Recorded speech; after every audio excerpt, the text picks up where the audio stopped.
I just want to pick up on that last point, calling it intuitive. Now, just to set the scene, Chris Smalling goes down. He was booked for a dive. He's the third Manchester United player this season, more than any other team, to be booked for diving after Valencia and Herrera. This resulting free kick led to the goal.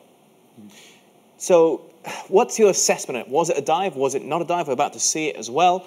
And was he right to do it? Should he have done that? Well, it's a blatant dive, isn't it? For me, it's a dive. You know, there's absolutely no contact whatsoever. I find it embarrassing when I see players diving. You know, it is cheating. You know, you're trying to deceive the referee.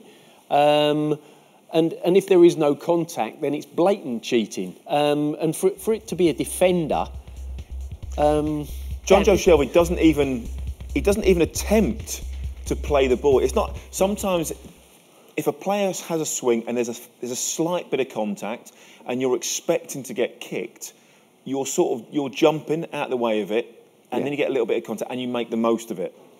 It's difficult to say that's blatant cheating and diving. That's exaggerating the contact, trying to win a free kick. John Joe Shelby has not even made an attempt to kick him, not even made an attempt to play the ball, and he just dives. I think maybe then he lost his little bit of focus from the set piece. Defence is all over the place. Cost him. Mourinho's going to defend him. You know, occasionally a manager comes out and he's been very harsh on one or two, obviously Luke Shaw especially.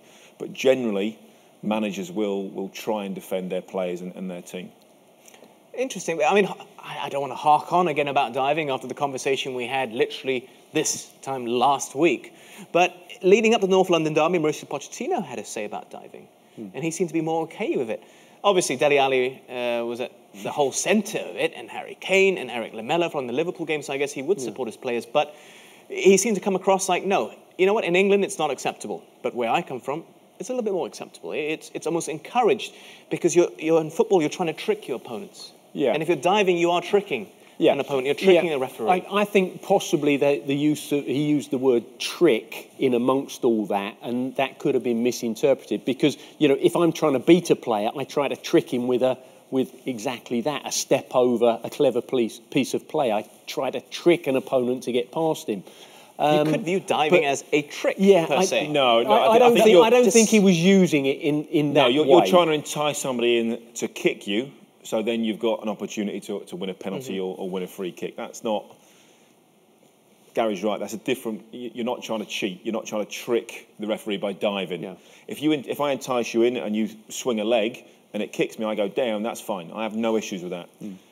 Diving with no contact whatsoever, or no even attempt at someone kicking me and going down, that's blatant cheating. And there is a big difference. But again, it's risk and reward.